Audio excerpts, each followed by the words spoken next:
All right, good evening, everyone. I'm saying evening because it's about midnight here right now, but I wanted to jump on this because I said that I would.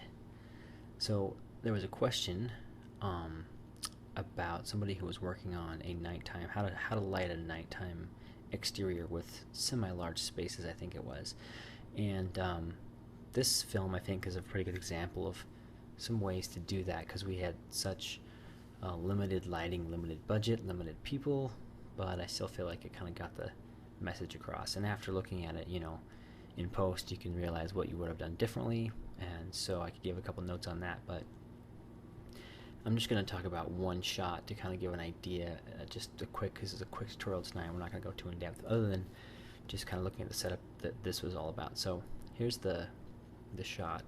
It's a girl who's just escaped from being captured. Her and her brother were captured at this trailer thing, and she's running away. And she's running across this little grassy field. And so we're in the middle of nowhere. We've got a generator, small generator, and a bunch of fluorescent lights, and a handheld LED are the basic tool set. And let's see. So the action is such as she runs forward and lands right there, and tight shot, which is exactly the same setup, just tighter. Come on, focus. Come on, I can do it. You hear it as some off-screen stuff. Alright, so this is supposed to be nighttime. Now this was shot on the GH2s, so it's interesting to see that the color temperature and stuff's baked into these files.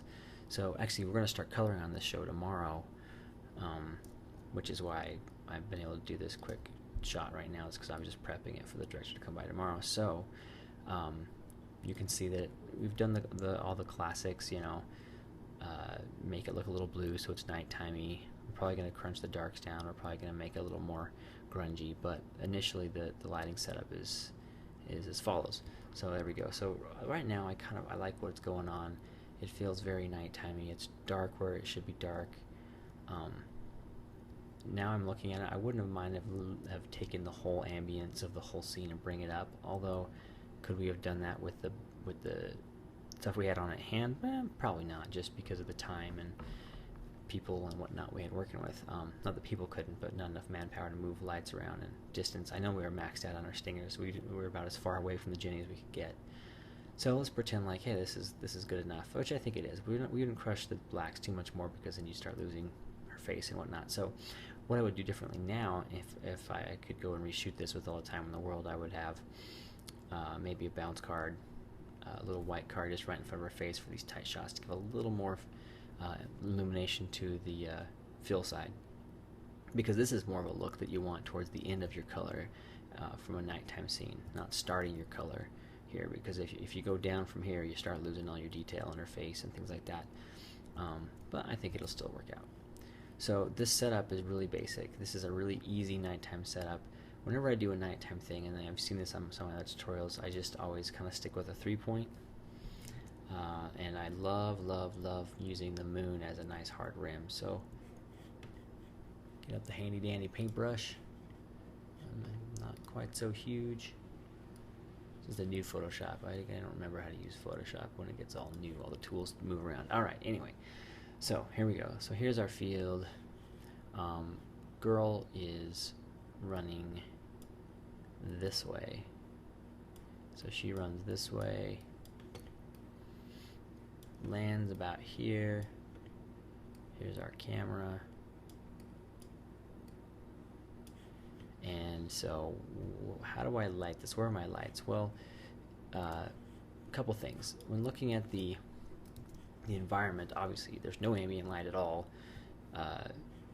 The forest is dark. It's just dark. Now, if you watch some movies like Harry Potter and whatnot, they light the entire forest so you can see forever, but then you just rely on the lens choices to keep focus on whatever you have going on. Smaller budget shows like this, where we don't have a huge lighting setup, we have to use light to focus on help the eye focus on what we want to have happening in the scene. And then what you have to do there is taper the light so it goes from lit, illuminated down to darkness. So you can see up in here on this frame that obviously where she runs is illuminated, and then it tapers off into the darkness. And we do that with taking the light and spreading it out as much as possible initially.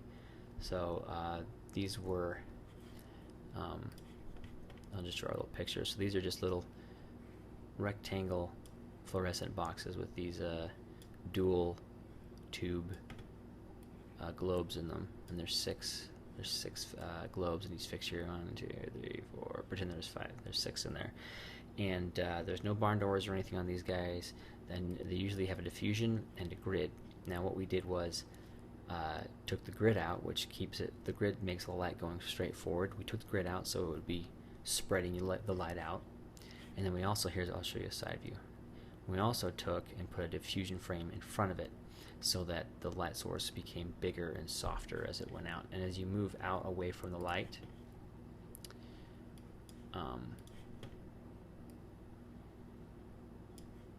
you can, if you can fill up these diffusion frames with light, the light becomes softer and spreads more. So as you move the light closer, it becomes more spotty, and as you move it back, it spreads the light out, so it starts to do this, which is nice, instead of just straight in and out. The only problem with that is you start losing volume then, but you know, that's a give and take. So what we have here in this setup is, let's look back to our frame again. If looking at this, and if memory serves me correctly, we had a couple of boxes. We had one way back here for her. You can see she's kind of bright, her shoulder's bright right there. So we had one box over here, nice and soft with a diffusion frame, so that it even spreads the light even more.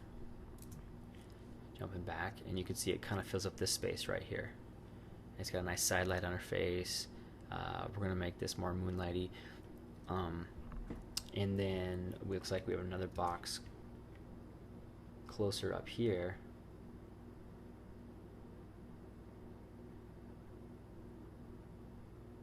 So she gets a little more illumination. Let's move this stuff out of the way here. No, we're not content aware. Just delete it. Just delete it. Thank you. All right. So we have another box about here-ish, but it's nice and soft and not very loud. It's pretty quiet. You can see that we got a little illumination here, but a little bit on her face, just to still keep it dark and nighttimey. But that box in the back would be too far away. And you can see the nice side light, the shadows, the light's coming from over here, the shadows are on the side of her face, etc., etc. Still very one-directional, so it's if you just had one point of light, which is your moonlight. So when I was talking about a 3-point setup for nighttime, I like to have the moonlight be our rim, the key light being just something in the environment that makes you feel like you can see, whether that be bounced moonlight or whatever, and then some fill just make sure you can see their faces. In this case, we're just mostly using the key light because we didn't have any of the fixtures to act as a nice hard rim, other than just having it be kind of the rim and the rim and the key are kind of doing the same thing right here.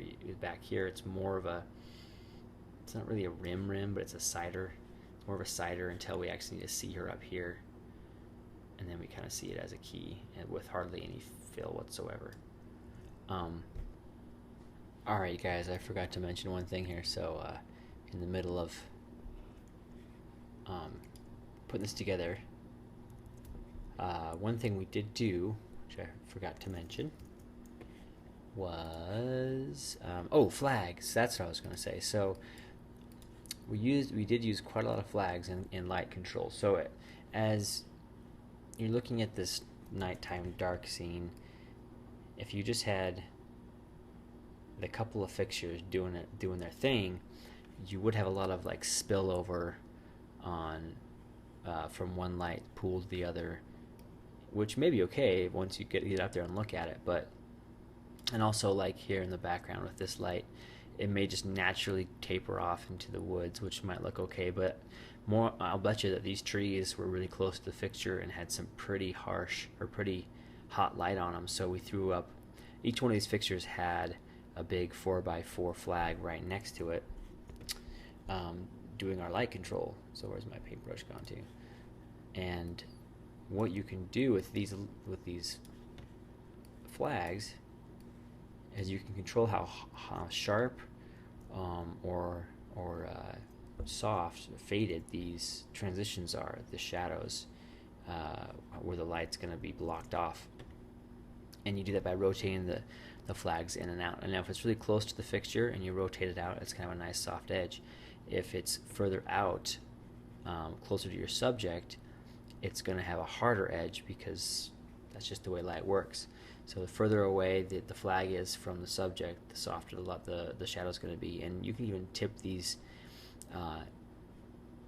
this way or this way to play with it, to kind of see what angle is going to give you the best shadow as you look down on what you're flagging off. Same thing with this stuff right here. So I was using these flags to kind of keep the keep our talent in these little pools of light, because if this light was overlapping with this light right here, you'd end up with this kind of weird hot spot in the middle, and that wouldn't make any sense. Not that movies make any sense, but it would be this weird hot spot, and it's like I'd rather have it be a darker spot so she moves from pool to light in a nighttime scene than a light to a hot spot to light again. So flags are also a really important thing when you're talking about controlling light, and barn doors are pretty important, but flags give you so much more control because you can pick them up, move them in and out, further away from the fixture, closer to the fixture, closer to the talent. Do different weird angles to help you to control the shadows. I made a mess of my picture, but anyway, so that's that basic setup with flags. So that's that setup. Now, something to think about here, these lights are, whenever you're trying to do moonlight, meaning light in environment, obviously, if the light was way down on the ground on the stick here, you'd have some weird illumination going on in the grass. So you try and make your lights as high as possible. So we were on a little 3-riser baby stand, and we had them as high as they could go, sandbag down. It was swinging in the wind most of the time on this show, because that way you can just it helps taper the light, and it helps illuminate more of the environment than instead of just what is directly in front of it if you're using smaller fixtures. Ideally, what we'd have on a show like this is we'd have a condor, which is like a cherry picker lift with a basket on the end, and it could go up, a good, I don't know what the distance is on those nowadays, 50 something feet in the air, a few stories, and you'd stick a big old, 18K, 10K, whatever on the top of it, and that would act as your moonlight, and it would illuminate quite a lot of forest. So you wouldn't have just this little spot here, you'd have some nice background to work with. You could also illuminate the background. If we had more fixtures, we could have put some more fixtures back here in the, in the trees to kind of illuminate the background. Again, high as they can go, soft, just to kind of give some depth to the scene. But we didn't have time and didn't have the power, it looked like. Or I remember just being at the end of our rope there, I think. But anyway, it still gets the point across, I believe. It's a really simple setup. It's in layers. So the first layer is make sure I'm illuminating enough of my scene so I can see what's going on. Make sure my talent is lit the way it should be for the mood of the scene. And then what else can I add or take away from the scene?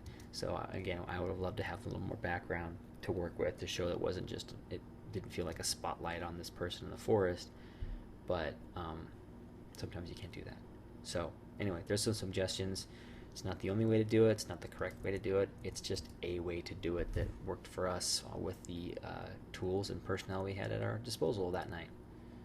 And there you go. So I don't have anything to say other than go out and light some nighttime scenes. Off she goes. I do like the highlight on the little weeds here. I just think that's cool. All right, good night.